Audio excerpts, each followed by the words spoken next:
خوش آمدید۔ آج ہم بات کریں گے نماز کی۔ یہ اسلام کا ایک بہت ہی اہم حصہ ہے، لیکن یہ صرف ایک رسم نہیں ہے۔ اس کی اہمیت اور حقیقت اس سے کہیں زیادہ گہری ہے۔ آئیے اس کو سمجھنے کی کوشش کرتے ہیں۔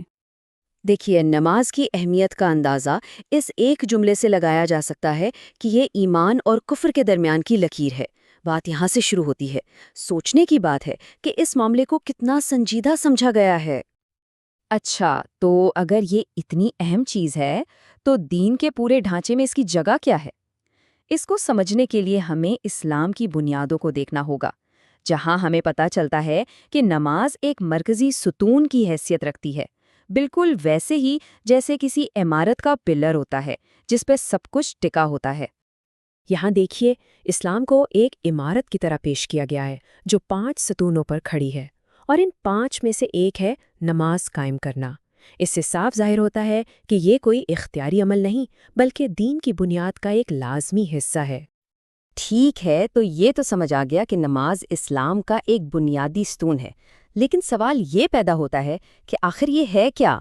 کیا یہ صرف اٹھنا بیٹھنا ہے، یا اس کے پیچھے کوئی بہت گہرا مطلب چھپا ہوا ہے؟ چلیے اس کی اصل روح کو سمجھتے ہیں۔ تو نماز کی اصل روح کیا ہے؟ یہ صرف کچھ جسمانی حرکات کا مجموعہ نہیں ہے، بلکہ اس کی حقیقت اس سے کہیں گہری ہے۔ یہ بندے اور اس کے رب کے درمیان ایک براہ راست رابطہ ہے، ایک ذاتی گفتگو ہے۔ اب سوال یہ ہے کہ یہ ساری باتیں ہمیں کہاں سے معلوم ہوتی ہیں؟ اس کے لیے ہمیں اسلام کے بنیادی ذرائع یعنی قرآن اور حدیث کو دیکھنا ہوگا۔ تو آئیے دیکھتے ہیں کہ مقدس متون ہمیں نماز کے بارے میں کیا بتاتے ہیں۔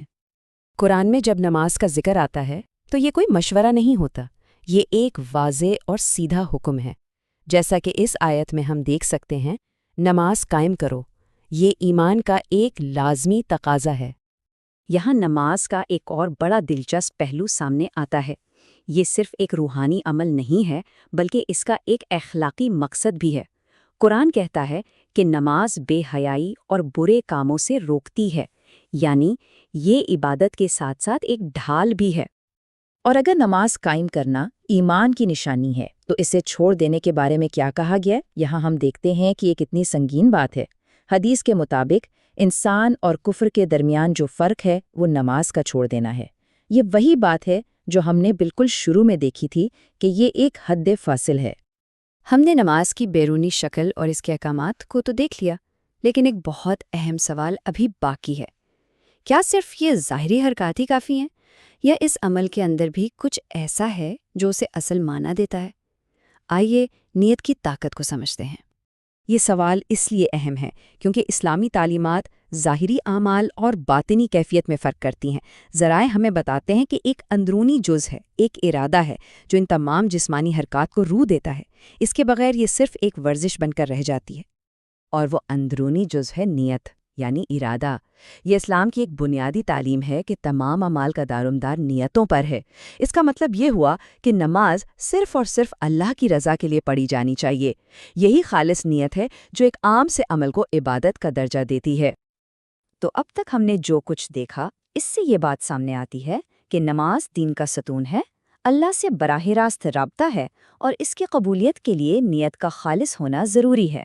ان سب باتوں کو ملا کر دیکھیں تو نماز کا ایک اور بڑا مقصد سامنے آتا ہے، اور وہ یہ کہ نماز برائی کے خلاف ایک ڈھال ہے۔ تو اگر ہم ان تمام نکات کو جوڑیں تو ایک واضح تصویر بنتی ہے۔ نماز ایک لازمی عبادت تو ہے ہی، لیکن ساتھ ہی یہ مومن کو اللہ کے قریب بھی لاتی ہے، اسے برائیوں سے بھی بچاتی ہے، اور اس کے ایمان کی سب سے بڑی علامت بھی بن جاتی ہے۔ یہ ایک مکمل عمل ہے جو انسان کی روحانی اور اخلاقی زندگی کے ہر پہلو پر اثر ڈالتا ہے۔